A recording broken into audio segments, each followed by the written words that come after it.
Welcome to Life Mastered, the podcast, where high achievers and ambitious souls come for the kind of support that fuels both inner growth and outer strength. This is your space for real tools and deep truths, for meeting life's greatest challenges with grace, resilience, and self-connection, and also expanding into your next level of purpose. I'm Molly Claire, your host, master coach, mentor, and guide, because life mastery is not about checking boxes. It's about how you meet yourself in every moment along the way. Let's get started.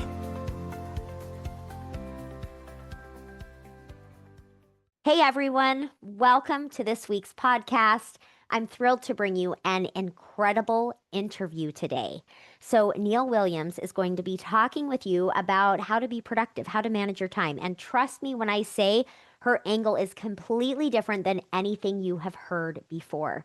One of the things that I love and admire about Neill is that she is an advocate of taking care of yourself and really building a business that supports you.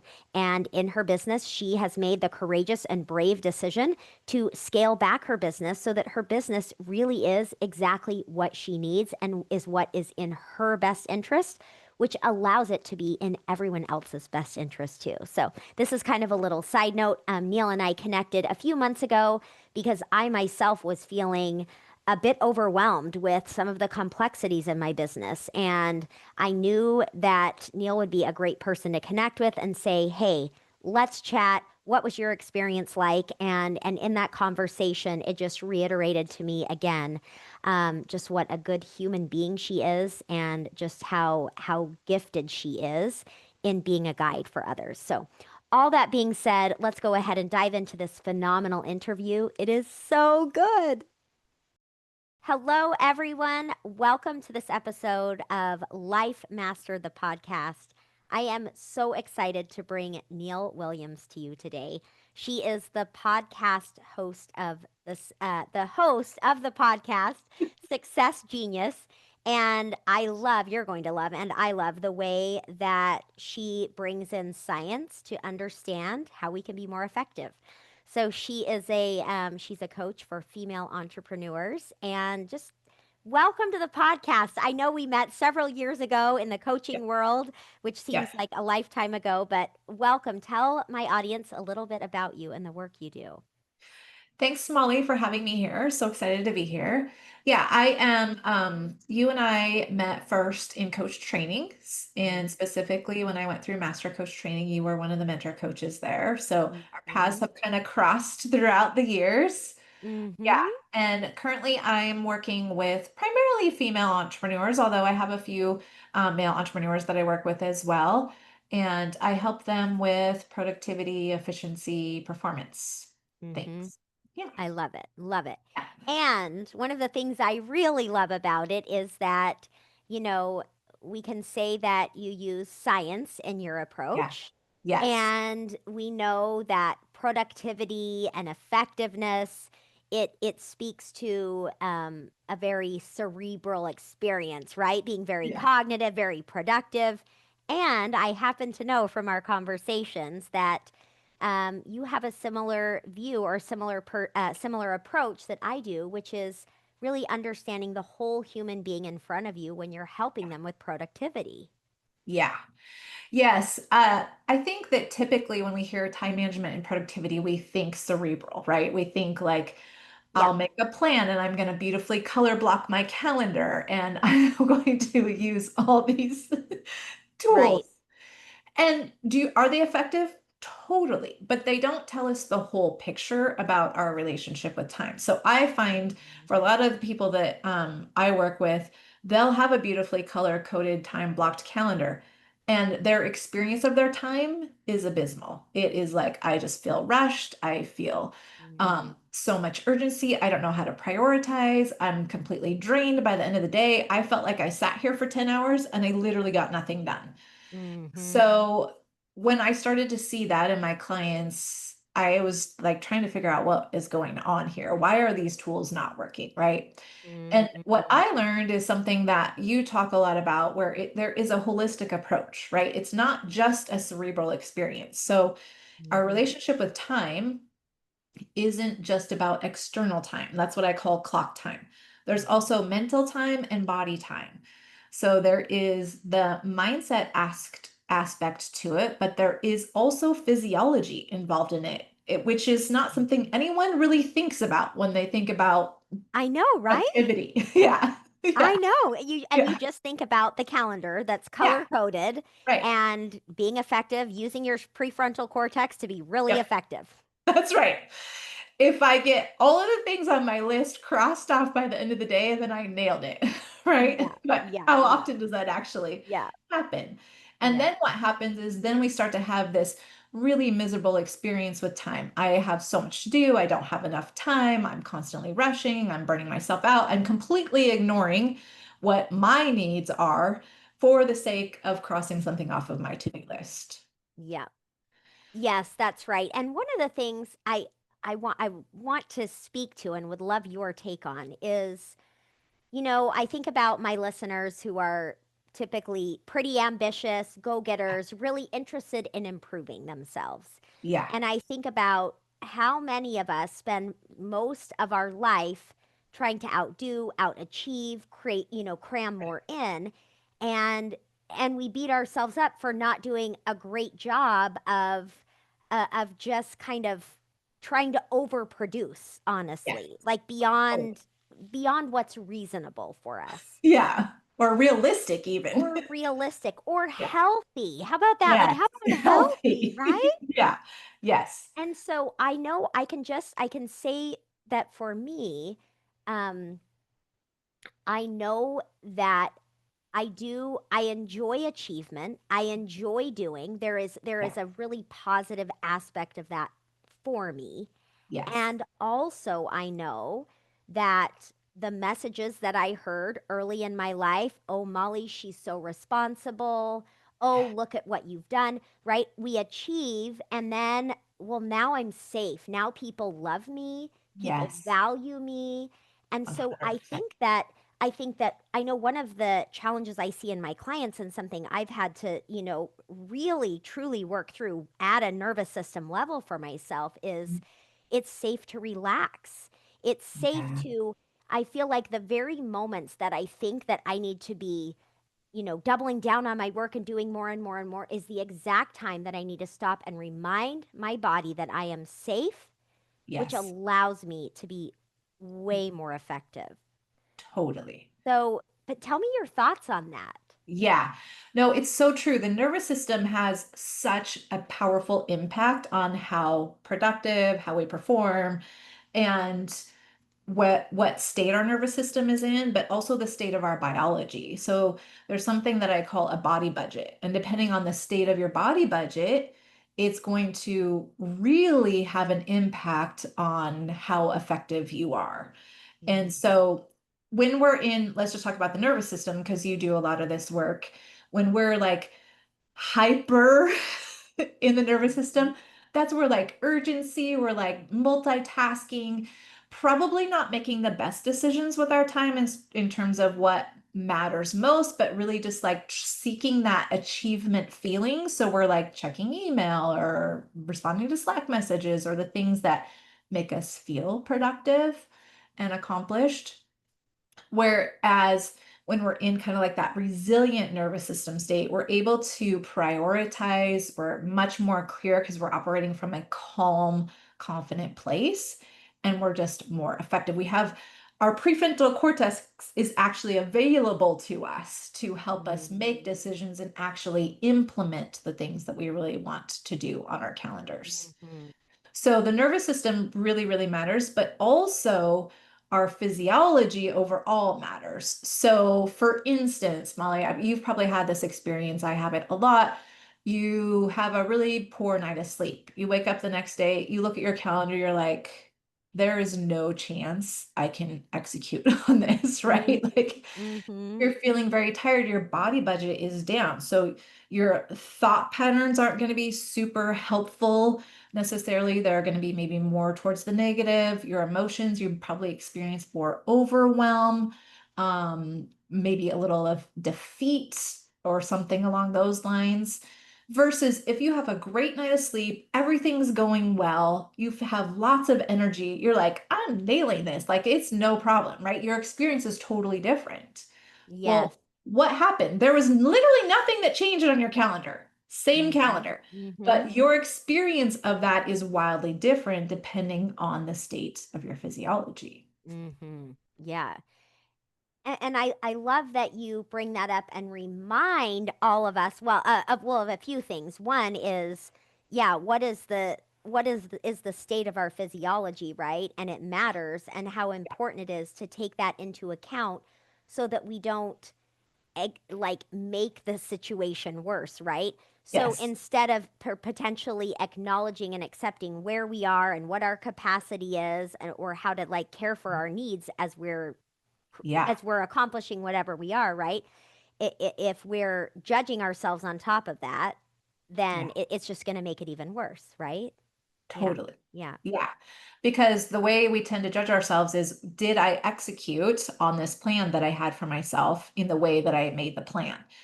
But the Mm-hmm. thing we tend to forget is, okay, we made the plan under a certain physiology, under a certain set of Mm-hmm. circumstances.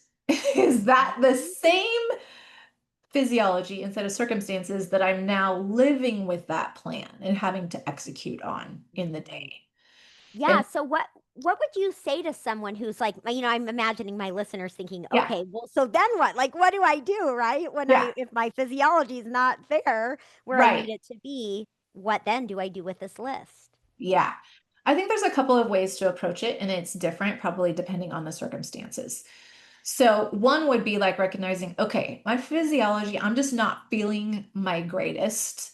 So, my choice is, do I ask myself to do things that are going to be super challenging for me to actually do today? And maybe the answer is yes. Sometimes that is true. It's like, no, this just has to get done. And so I'm willing to do that. And Mm-hmm. other times it's like, okay, no, I'm not actually going to ask myself to do this when I'm not physiologically able to execute it in the way that I really want to be able to do that. So it's going to have to go somewhere else on my calendar. And I'm going to have to live with the consequences of that. Mm-hmm. Yeah. Now, the other thing you can do is there are tools that can help us boost our physiology Mm-hmm. in ways. And when I say that, what I'm really talking about, when we're talking about performance and productivity, I'm talking about focus and energy. And there's biochemicals associated with that, our motivation. So dopamine is associated with motivation. Acetylcholine is associated with focus. Adrenaline with energy. And in fact, cortisol is also an important part of this too, because that helps us perform. And I know Mm-hmm. cortisol gets a really bad rap, but cortisol is there to help us. It's just that we don't shut our cortisol down, so we have the chronic impact of stress. Right, But there right. are ways to bolster those biochemicals within the body on situations where you're like feeling not so great, where those just aren't really working for you. So there are tools to be able to use as well. Mm-hmm. And that, what are some of those, or how do you work with your clients? Yeah. So like focus, let's just take focus for example, because a lot of people I work with are like, I just can't focus. Like I just can't, I find myself looking at a million different things. So interestingly, the nervous system, as you know, Molly, is responsible for a lot of this. And the two pieces of the nervous system that are outside the body are the eyes. Mm-hmm. And the eyes have everything to do with focus. And we can actually manufacture a little more acetylcholine in our system to help us focus just by doing some visual exercises, like looking at your screen Mm-hmm. intently for like 30 to 60 seconds. That helps visually focus. And so Mm-hmm. then you're mentally focused, which I think is so cool. Like all these tools So that are cool. available are free and easy to Mm-hmm. use. Like you don't need an app, you don't need anything fancy, Mm-hmm. right? Another thing you can do is wear a hat. So I had my son do this in school a lot because he had a hard time focusing. He's not a kid that can sit very well for long periods of time. So school is Mm-hmm. torturous for him. Mm-hmm. So you wear a hat and that um your visual focus is straight ahead versus up around. And so that's you're able to focus mentally just by doing some little trick like that. Mm-hmm. Brilliant. And Yeah. one thing that's coming to mind um, as you're saying this, which also relates to what you were saying earlier about operating in that stress state, is that these tools that can help and are easy and are free also require us to pause and make a decision to use them. Yes, that's right. And I think that I can definitely say this is true for me, and I'm guessing many of my listeners. Um, I think that for a pretty long time in my life, I didn't even recognize how often I was in a state of just overdoing and overworking Yeah, and working really in a stress state and believing that was normal productivity.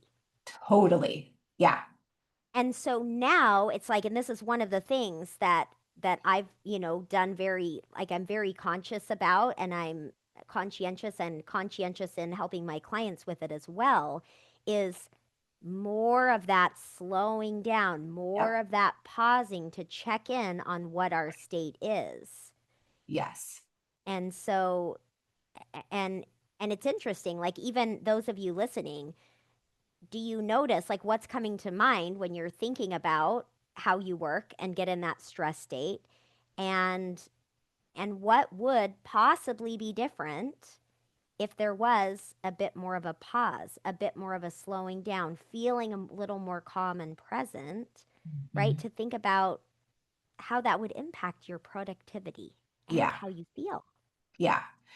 And the reason I think one of the main reasons that we don't do that is because we're so attuned and believing that speed is associated with productivity. Mm-hmm. So slowing down, for many of us, is like, if I slow down, I'm going to be worse off, right? I'm going to get less done because we believe that speed has something to do with our productivity and Yeah. efficiency.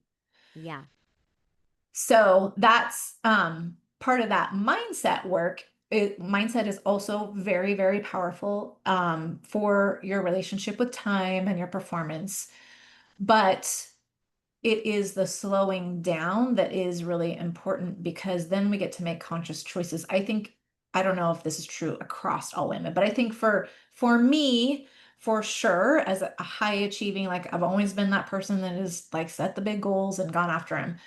Um, really making a conscious choice if that's what makes sense for today Mm-hmm. versus just subconsciously believing that is always the way that I work. If that is always the way that I work, Mm-hmm. that's the habit of working that I'm always going to be in.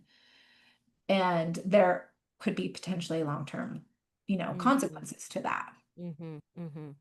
Yeah, I love this conversation. And those of you listening, if you notice, we're bringing in these four fundamentals of change that I talk about all the Yeah. time, right? The mind, she's mentioned the mind. You've mentioned some of the strategies as well that you use with Yep. your clients, and the nervous system.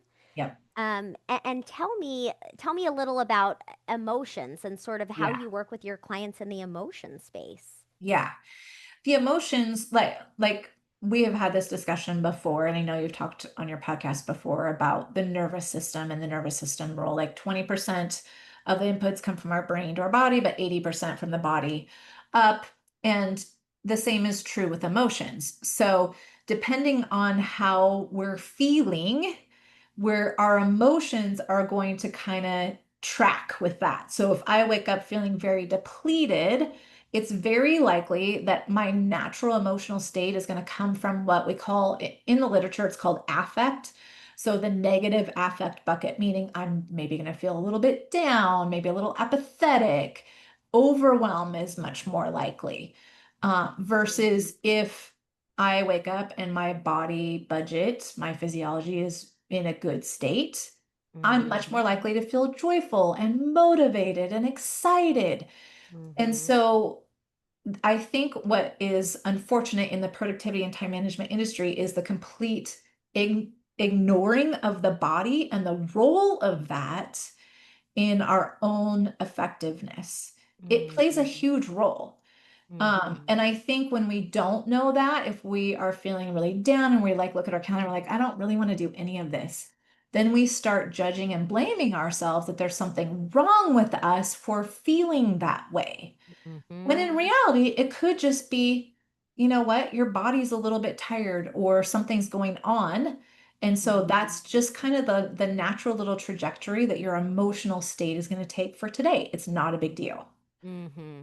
And I think it's interesting because, as you're talking, it's like I keep seeing this theme of this nuanced sort of magical combination of acceptance of what is, right? Mhm. Acceptance of where my body is, where my mental and emotional state is, where my body is, and that acceptance and the power within that we do have to improve it, Yes. because I think sometimes we can sway to one side of, the like we go over here to this end of the spectrum where it's like, you know, I can always feel great. I can always think this way, right? Where we're just trying Yeah. to control everything and really denying some of what's going on underneath for us, right? Yes. Physiologically. And then we can swing over to this side and say, well, if I don't have a good night's sleep or if I'm not feeling well, I'm just like completely doomed. Right.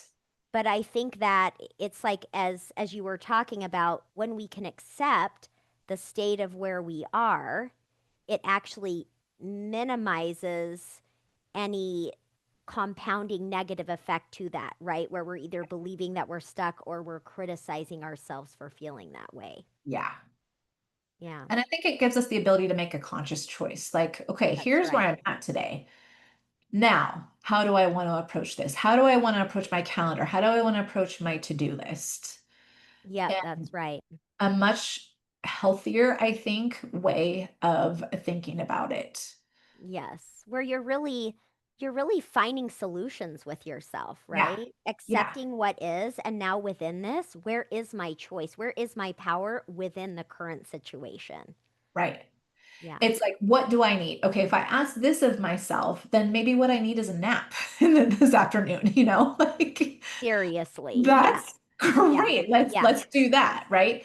Yeah. But I think because we get so stuck in these like ways of thinking, like I have to do this, this has to get done, and we kind of tie in our self-worth with our achievement. I know for me, that has definitely been the case, like what you were saying earlier about those messages you received of being like a responsible person, a high achiever. For me too, and especially like, um, I don't know if this happened to you, Molly, but it did for me. Is like, look at Neill, see how she's doing this, see how she's blah, blah, blah. So then you're like, oh, it's my responsibility to be this model of this perfect, high achieving human. And Hmm. so then we think that that's what we need to do, or that's the way that it looks. And so then achievement becomes kind of like our metric, Mm-hmm. right? That's what we're Mm-hmm. running towards all the time. Mm-hmm. Mm-hmm. That's right. That's right. And this, my the new book that's come out with my coaches. Yeah. It's I don't those of you listening, if you haven't heard about it before, it's She Rises, and we each have a chapter in there, and my chapter is about wholeness over hustle.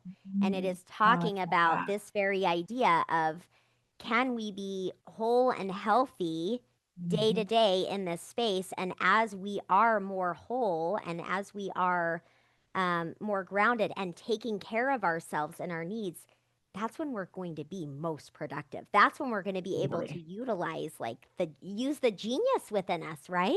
For sure. Yeah. Yeah, for sure. And the other thing I would say to that is we also have a natural 24-hour rhythm. I see this happen with a lot of women. And that's called a circadian rhythm. Everybody can Google it. You can find your own. It's based on genetics. It's not something you can change, but it's super interesting to know kind of what yours is. Mm-hmm. But I see this in women all the time that I work with. They'll be like a morning person, and then they're like judging themselves because at 3 o'clock they're tired and they're like, I just can't Mm-hmm. work anymore. And there's something wrong with me. And I'm like, no, that's your biology, girl. Like, that's just your normal rhythm. That is the Mm-hmm. way nature made you to Mm-hmm. function. Right. Mm-hmm. Or the other way in our society, I really feel like the evening types Yeah. are so judged. you know, Thinking they have bad habits and they need to go to yes, bed there's earlier and get up something earlier. wrong with me. I'm lazy. I'm unproductive because I don't really get started and get in my groove till like noon, and there's Mm-hmm. something wrong with me. Mm-hmm. Yeah. Right. So just understanding kind of what your natural 24-hour cycle is and learning how to work with it and how Yes. biology changes throughout the day. And that's as it should be. And you can work with it to be even more effective in a holistic, healthy way. Yeah, this is so awesome. What an amazing conversation. And I definitely, I am a morning person. And in You the do. afternoon, I felt, I've had my fair share of uh, conflict in my mind about ending my workday early and is it really allowed? And it's like, why would I not work when I'm most productive? So, Yeah. but this is funny. So, Neil, I know you know my sister, Amy Yes. as well. And Amy and I had a business together for about 3 years, and she is a night owl, and I am a morning person. And so there were just a few times, we're in different time zones, right? So Oh, yeah. she's Pacific and I'm Central. So there would be a few times where I would have gotten up really early and she was up really late, and we would both be online at the same time. And I'd say, "What are you doing up?" And her response, of course, was, "What are you doing up? Go back to bed." So it's just, it's just how we naturally are. Yeah. Yeah. Yeah. Makes a And I difference. think finding power in that versus there's something deficient in me because I am built this way. Yeah, Really that's right. honoring that That's right. uniqueness of you. Yeah. Well, this has been such a great conversation with so many great nuggets. I would love for you to share any last thoughts, last words of wisdom, and then of course tell everyone where they can find you. Yeah. I think when you're thinking about your relationship with time, what I would say is it's not just about the external time. It's not just about what's on the clock. What's more important is what's happening inside of you and really learning to embrace that and accept it and use it as part of your efficiency power versus like, there's something wrong with me. I should be doing it the way someone else is doing it, right? Mm-hmm. Honoring that uniqueness. Mm-hmm. And if somebody wants to do some work on their own relationship with time, their productivity performance, you can find me at my website, www.neillwilliams.com, or you can listen to my podcast. It's called Success Genius. Awesome. Awesome. Thank you so much for being here. What a great conversation. Thanks, Molly. All right. And as you're all taking this in, I really want to emphasize to pay attention to you, pay attention to the things that work for you, pay attention to your own rhythm. Really give yourself permission to have the best answers for you as far as how you can grow and move forward. That's what I've got for you all, and I'll talk with you next week. Thanks for being here and for investing this time in you. Keep showing up. Keep meeting yourself with compassion. That's truly what life mastery is all about. If you loved this episode, make sure to subscribe so you never miss an episode. And I would be honored if you would take the time to leave me a review. This ensures that this important work will get in the hands of more people. And if you're ready to take this work deeper, join me at mollyclaire.com where you can find all of the ways we can work together. I'll talk with you next week.